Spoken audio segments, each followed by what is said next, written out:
નમસ્કાર, હું છું નાગરભાઈ જોશી. ભગવતી જ્યોતિષ કાર્યાલયમાં આપનું સ્વાગત છે. આજે એક નવો ટોપિક લઈને આવ્યો છું, જે જ્યોતિષને અનુરૂપ છે અને અનુકૂળ પણ છે.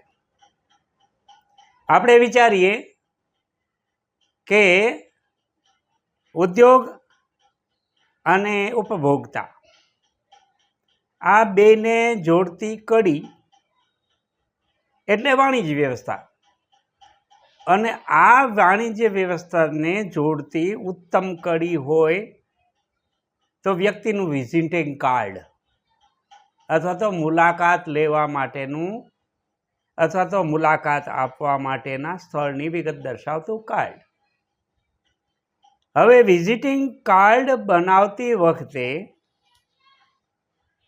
તમારે એ વાત ધ્યાનમાં રાખવાની જરૂરી છે કે તમારો બિઝનેસ અથવા તો ઉત્પાદન અથવા તો વાણિજ્ય વ્યવસ્થા એ તમે નથી નક્કી કરતા, પણ ગ્રહો નક્કી કરે છે.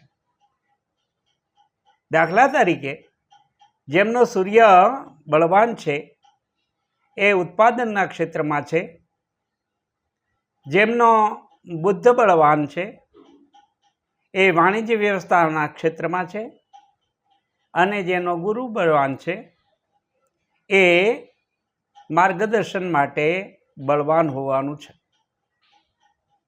આવી રીતે આપણે જોયા પછી જો આપણે આપણી જન્મકુંડલીમાં મેષ અને વૃશ્ચિક લગ્ન બળવાન હોય તો વિઝિટિંગ કાર્ડનો રંગ કલર લાલ અથવા તો મરૂન ભૂમિકાવાળો હોવો જોઈએ, અને એમાં જે ઉઠાવ આપે એ શાહીથી વિગત ભરવી જોઈએ. જો વૃષભ અને તુલા લગ્નના જાતકો જ્યારે વ્યાપાર, ઉત્પાદન અથવા તો વાણિજ્ય વ્યવસ્થા સંભાળે છે ત્યારે આવા જાતકોએ મોટે ભાગે આછા બ્લુ કલર અથવા તો બ્લુની શેડની જાયવાળી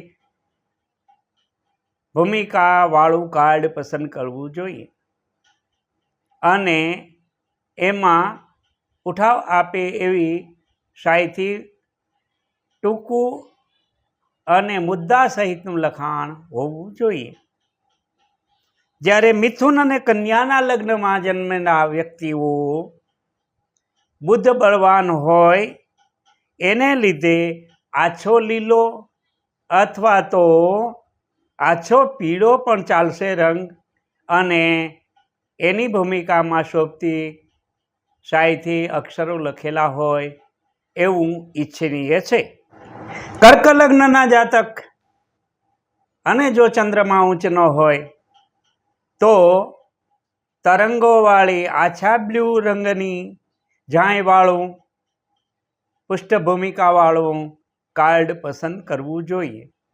જ્યારે સિંહ રાશિના જાતકો, સિંહ લગ્નના જાતકોએ લાલ અને પ્રકાશના કિરણો ફેલાવે એવા પૃષ્ઠભૂમિકાવાળું કાર્ડ પસંદ કરવું જોઈએ. ત્યાર પછી ધનુ અને મીન લગ્ન જ્યારે ઉદય થાય છે એવા જાતકોની કુંડળીવાળું છે એ લોકોએ આછો પીળો, આઈવરી અથવા તો ઉપસેલા અક્ષરોવાળું કાર્ડ બનાવવું જોઈએ. જ્યારે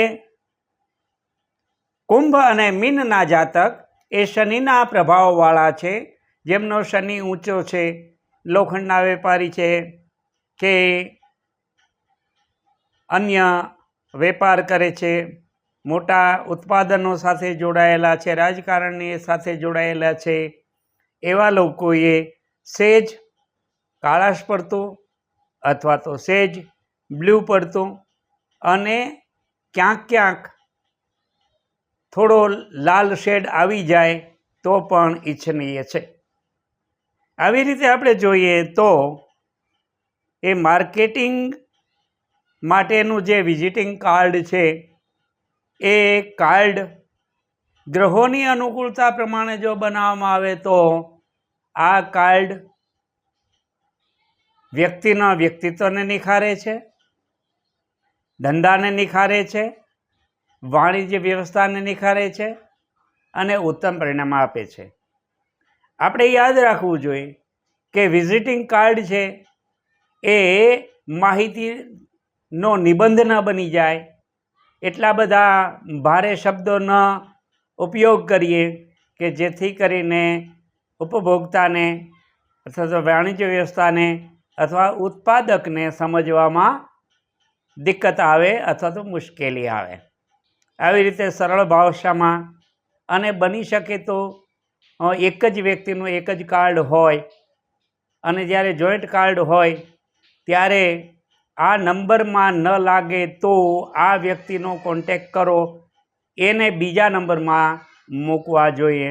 અસ્તુ, ધન્યવાદ.